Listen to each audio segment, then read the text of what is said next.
Hey guys, so today is the 22nd. I had my first beta done, and I also did kind of like, I guess, the pregnancy announcement video, but just letting everybody know we're pregnant. Yeah, so I had recorded a bunch of videos literally every day, and then I thought on day like 6, I was like, this is a little bit excessive. These are probably videos that I won't put up just because during that time, those first like 4 days were very intense for me. So a few people have asked me, could I make a video talking about some of my symptoms? And I did do a lot of journaling pretty much every day during the post, days. So suggest is, if you're going through this process, either journal, do videos, something so that you can keep a diary. I actually have an iPad, and if you are familiar with GoodNotes, that is what I decided to go ahead and put all of my notes into, because it was just a way for me to quickly kind of to do that. I'm just going to go back and talk about some of my symptoms. So the first day, like the actual day of transfer, that whole day after, like literally since the transfer, I had mild cramping. I had these like little twinges or little like sparks in my stomach. But I don't want you to get confused with this is something that everybody feels. I believe that it's what majority of people feel when they do transfer, just because they are inserting a catheter in there. Your uterus is going to be stimulated to some degree. So I feel like that's kind of a generic, like everybody kind of has that symptom, just for the simple fact that something's going inside of you. But it remained that way up until day 3. About day 2.5 to day 3. When I really started to feel something other than that. Oh, and another thing is my ovaries were I had a lot of follicles, and so when I ovulated actually the day of transfer. So there was a lot going on with me anyway. I was still in pain. I wasn't taking any pain meds, but I was taking Tylenol. And so for me, I feel like the things that I felt, again, may not be what everybody else feels, because, I had a lot going on. But day 1, post-transfer, I talked about how the next morning, so this is officially day 1 of transfer, I woke up, I had a lower back on my right side ache, almost like sciatica pain, if you've ever had that. I had sciatica, so it felt like it was starting to come back. I woke up that morning and I was actually just kind of, I noticed that I was breathing a little bit heavier. This is something that I still continue to have. Again, I don't know if these symptoms are like legit with everybody who gets a positive, but I have seen quite a few people that have had positives, and they talk about their breathing becomes labored, or they have to take a breath or something like that. Day 2 post-transfer was really when the emotions started to kick in. And I honestly think it was just from being on the hormones, because I'm not that emotional now. Like, I still get kind of teary sometimes or whatever, but this was like, I was crying literally for everything, and I've never been that way before. So that's when I started to get the sense of smell was starting to get stronger. I was starting to get a headache just off and on during the day, so I was really pounding water, thinking like, oh, I don't want to get dehydrated. I started to feel tired, but it wasn't like it is now. It was tired in a sense where I honestly think a lot of it was I had a lot of anxiety leading up to transfer, and so I wasn't sleeping well. And because I put myself, and my doctor put me on bed rest for 3 days, I think it was just, as every day became a new day, I had so much anxiety, like, what symptom am I going to have? How should I be feeling towards this? So I think a lot of it was me staying up late, getting up early, just to see what the day, would bring, kind of thing. but it's not the tiredness that I have now. I think it was more so just not being able to get any sleep. I did experience a little bit of nausea.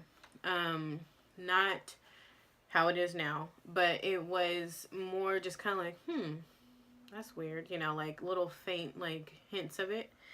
I still had the cramps, some twinges on the right side, and it started to go towards the middle and the left side.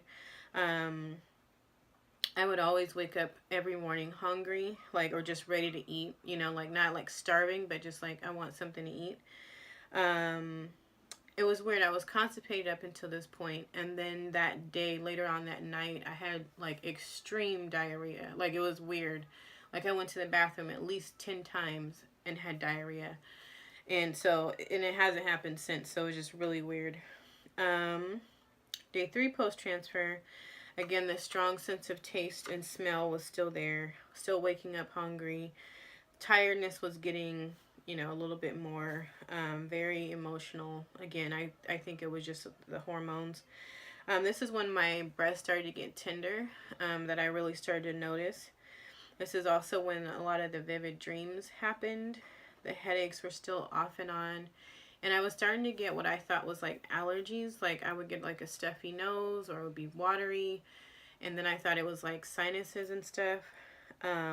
Also, when I started to feel full in my stomach, as well as bloating, the lower back pain, still little bits of nausea.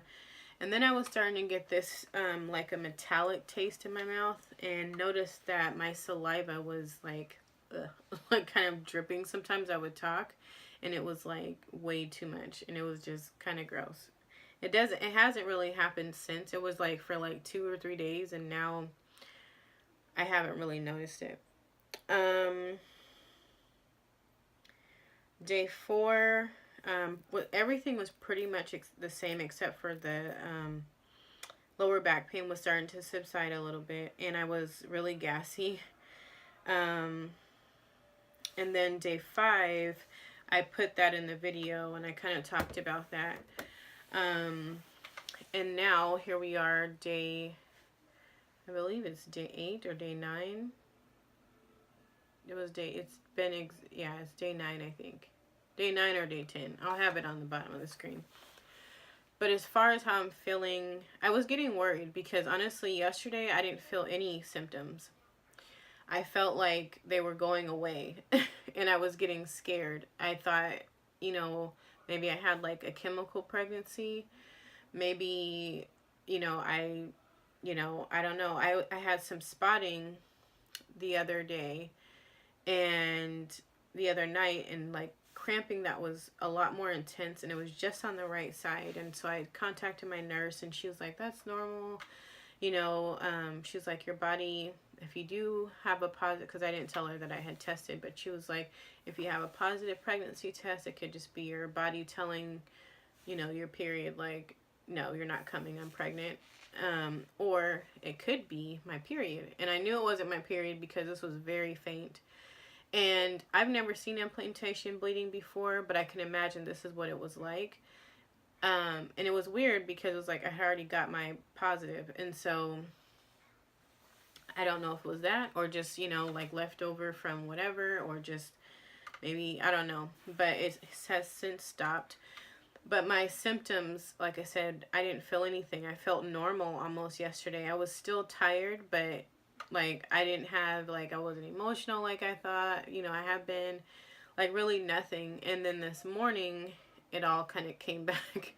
I was nauseous going to the beta. I was very tired. Like, the tiredness has actually picked up quite a bit. And so I just know, like, moving forward, that's going to be something that I'm going to have to, deal with. And now I really don't have, like, I have a food aversion almost now. I was craving meat at first. And again, don't know if it was a progesterone. I don't know if it was like a hormone imbalance thing. My iron may have been low. But that's the announcements coming in. But now it's like I don't really have a taste for anything. I'll eat. I can eat. It's not, you know, it's not terrible, but I don't have like, oh, I want this or I want that. Like I said, some of these symptoms to me are kind of generic, but at the same time, I do feel like, you know, if you have never been pregnant, they may be easy to kind of pick up because you just feel different.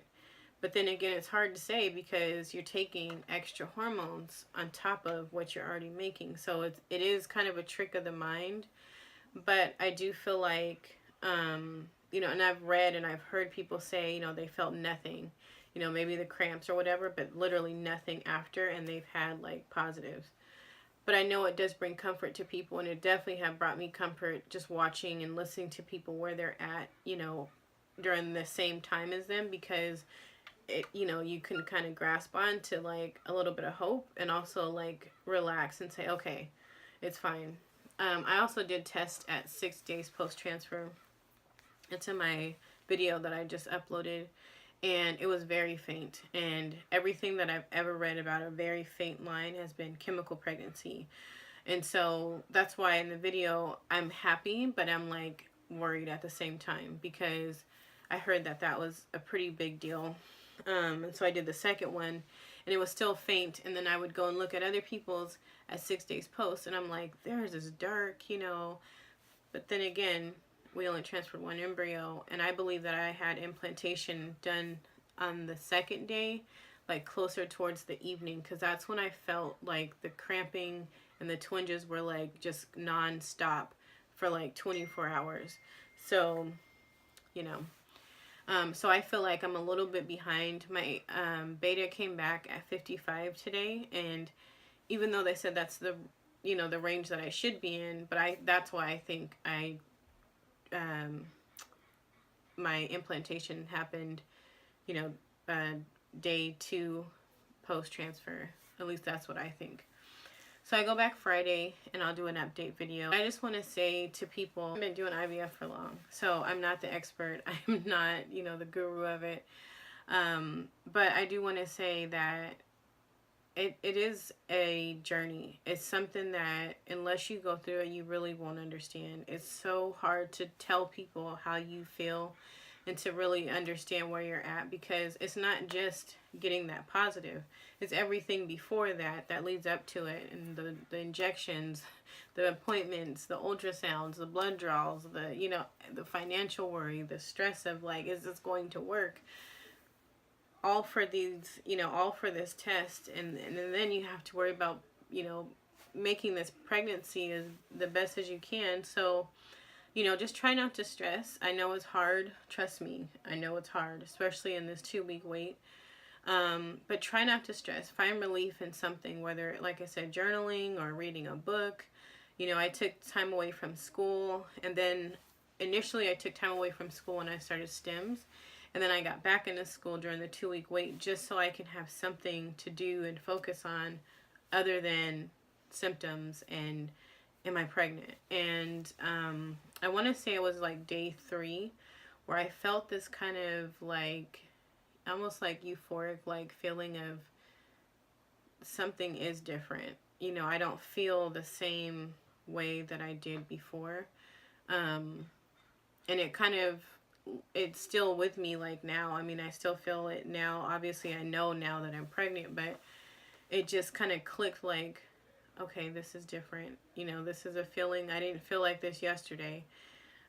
So yeah, that's the best I can give right now. I feel good though. I know that if anything, some symptoms might happen as I get, you know, later on in the week. So I'm just enjoying this time, mainly just being tired right now. But yeah. Thank you guys so much for watching and supporting our channel. It means a lot to us, and you know, I'm so looking forward to continuing watching everyone's updates and videos and following everybody. I just think it's an amazing community to be a part of, and yeah, we'll see you next time. Bye. For now.